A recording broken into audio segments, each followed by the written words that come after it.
Hey guys, this is June of June Sketches, and let's jump right into this video, shall we? As you may or may not know, May is often reserved for the art challenge Mermay, which is about drawing mermaids. I personally love mermaids. Their form alone lets me play with curves, and I don't have to worry about legs. Oh my gosh, legs. I know you not this past month.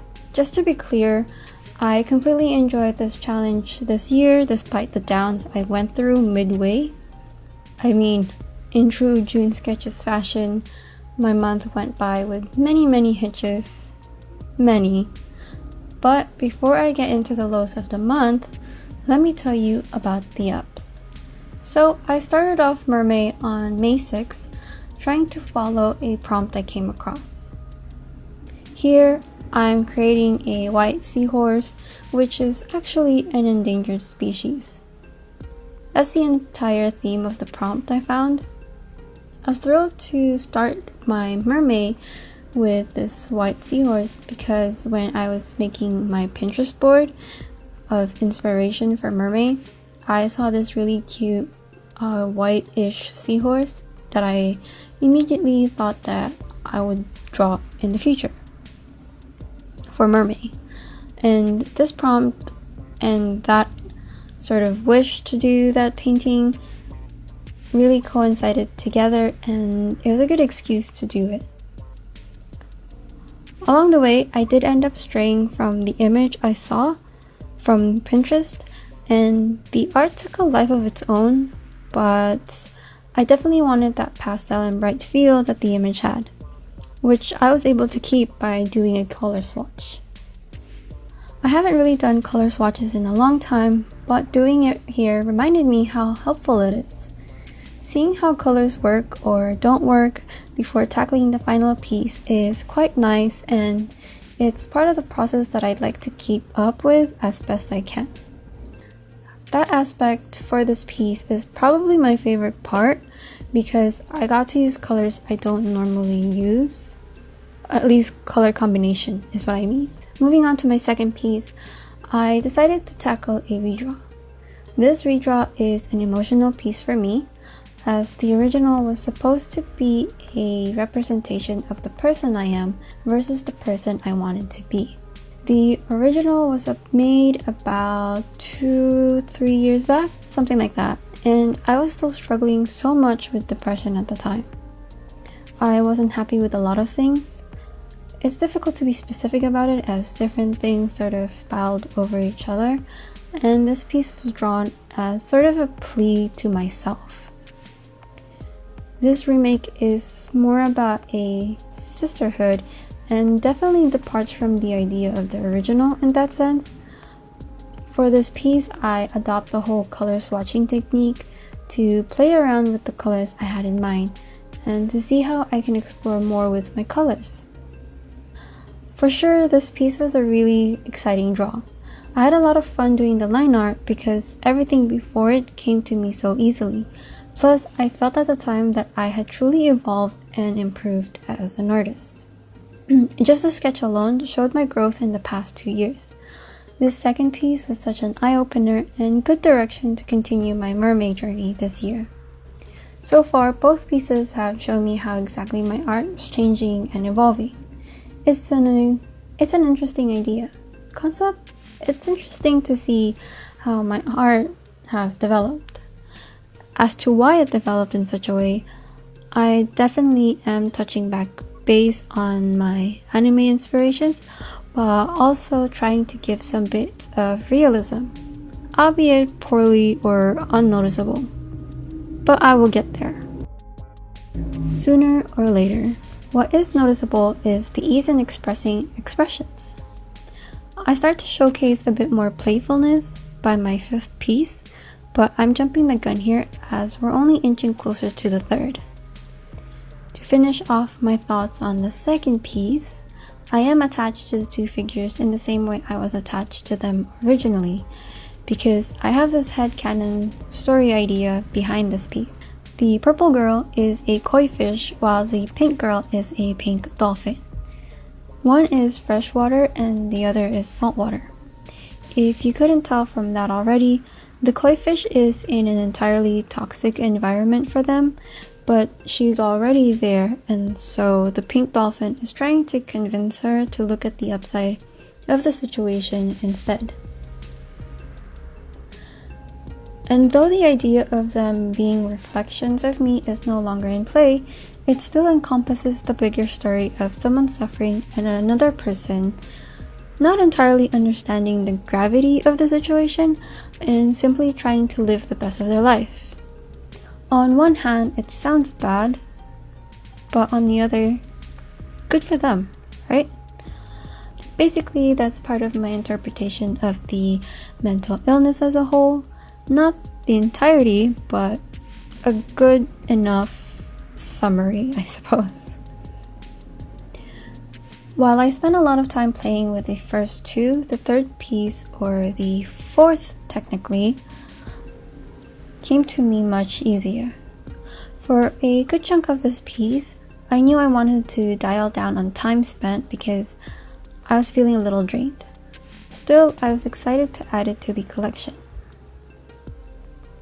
I actually drew this piece while watching my brother play Kingdom Hearts 2.8, and that's actually another reason why I decided to go for a simple piece. I couldn't see myself focus on a more complicated drawing at the time.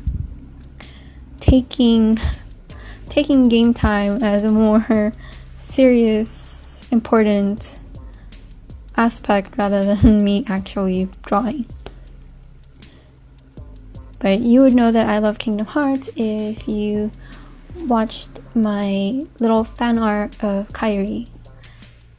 The story to this, though, going back to my piece, the story to this is a runaway Octo mermaid bride, and I kind of imagined her as Ursula when she was younger. I went for no hair for this one, which is a first for me. Looking at it now, it was an extremely plain character to design, and I wish I had done a little bit more to give her some personality. Also, just to add, the pink dolphin is where I stopped trying to follow a prompt, and that's why this octopus does not fall into Alba's mermaid prompt. So for the fifth piece, I decided I wanted to go back to making a complicated piece. Not actually meaning to make it complicated, but it went in that direction anyway. And this is where I begin to struggle. I ended up sketching a lot and drawing over them, and ultimately tackling a different piece. This fifth piece then became a fan art of 21, a K-pop girl group that I love, and they just had their 10th anniversary. I thought that I could give the drawing a new life by giving it a new look, which is that now it's a fan art. Unfortunately, even with a strong inspiration, I was still struggling to go through with the piece. You can read in depth exactly what those emotional struggles I had on my blog post, but the gist of it revolves around how I felt about my art. While wanting to improve motivates to keep me drawing, it also makes me feel as though my art is never going to be good enough for me, in a way where it's more about wanting to be perfect rather than loving my art. So this fifth illustration took me about an entire week to make, and I go back and forth on how to do it. Instead of pushing myself to finish it, I decided to pick up my sixth piece, which was done for a friend's birthday. This is actually another redraw from 2 years ago. It was a color pencil quick sketch, and now it's a digital painting. I had a tough time with this as well, but for a completely different reason. Once I delved into this painting, I decided I wanted to test myself in digital painting. The complicated one, where the line art is not needed and that you can actually call it painting. Yeah, that one. Safe to say, I'm not quite ready for that, but I do bring in elements of it into this painting as best I can. I'd like to remember to use those elements in the future, but because I don't do it often, it will definitely take some time to get used to. This one is actually a red goldfish, and what I really like about this family of fish, including the kois, are how flowy their fins are. I also really like the double quadruple fin goldfishes. I think they look awesome, and I tried to mimic the old drawing, but the new post gave me very little to work with in terms of showing off those fins. But in the end, I really liked how it turned out, and I made do with what I could do. Returning to the To Anyone fine art piece, I had a renewed sense of self-love, I guess you can say, and I was able to look at the piece in a different way. I treated it as a coloring page and just went for it. The end result was pretty good. It's not the best, but it'll do. I am proud to have finished as much and felt that moving forward, I should lessen the stress by focusing more on character design, which is more of the regular thing for me. Gone were the full illustrations. These next pieces are basically that, character designs, that truly take in the fish that they are inspired by, from color decision to body type to even their expressions, I would say. Like for this basking shark, I give them a stern and determined look, while the kobudai has a bit of playfulness to them. The interesting thing about these two pieces is that I do render them a lot more than I did the previous pieces. I spent a lot on the coloring part, more than I thought I would, and I honestly enjoyed it. Also, another interesting detail is that the kobudai character I chose to give them a feminine touch, but I don't particularly see them as a girl. Based on the photo that I found, kobudais can change their sex, and I wanted to represent how physically it's not important what their sex is, but that it's more on the biological standpoint where it's important. So this character design, I hope to have that sort of sense to it. I would have liked to make them look a little more masculine as well, so that there's no predominant feature leaning towards either femininity or masculinity, but it'll have to be for next time. So this next piece is a snail fish, which I became fascinated with because of their tadpole look. They're practically translucent, I would say, and though I don't play into that heavily, I do try to mimic it while also keeping in mind the decision that I had at the beginning, where I placed the yellow marking indicating my light source. That's also something I'd like to talk about. I'm trying to make it a habit to establish my colors and lighting before I actually go into the coloring part. This way I'm not blinded going into the drawing. As you can already tell, I haven't been doing the swatches, and for the most part it's because I'm playing mostly with monochromatic palettes with hints of one or two other colors. I believe the 21 piece suffered without the color swatching, but again, I gotta let it go. I love my blues, and that's why a lot of the last few pieces revolve around it, but such is not the case for my last two. My last two revolve around my pets. I own two Nereid snails I bought 3 years ago to accompany my late betta fish. Maybe you've seen PJ before. I showcased him a few times on my Instagram, and if you read my blog posts, I also talked about him there. These snails, the red one is named RDH, a play on RDJ. His full name is Richter Downey Hulk, the Hulk of a ship, not being the Hulk. The other one is SS Bark, which is Split Sheldon Bark, and if you couldn't tell already, and if you didn't hear me say it earlier, they were named like ships, hence the Hulk and the Bark. Also, just Splash Sheldon is SS Bark in general. The acronym for his name is a ship name. Yeah. I also use popular names, one being the actor and the other being a character from a show that I don't actually watch.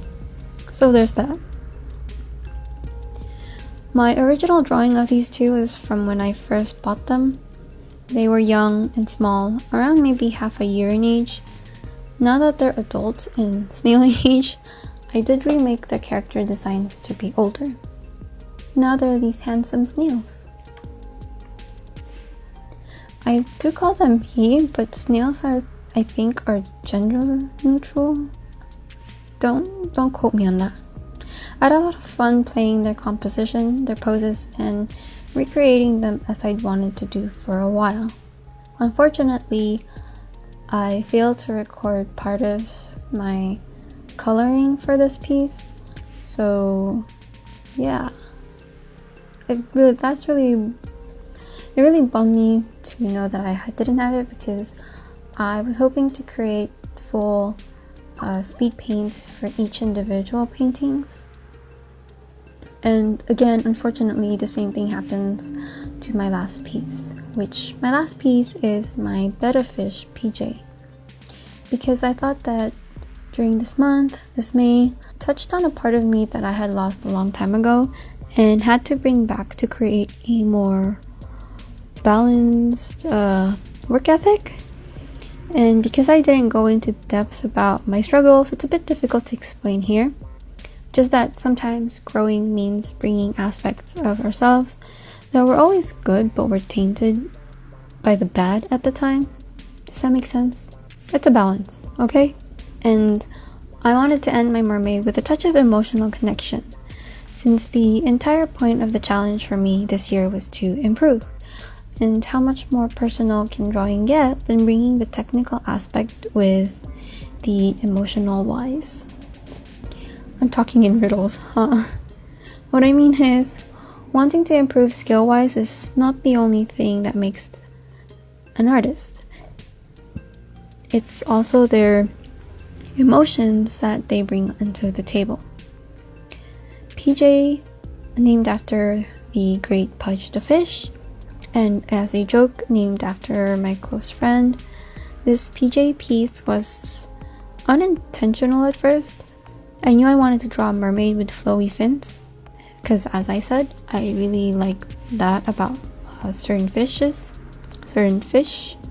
And I saw this photograph of a betta fish in mating.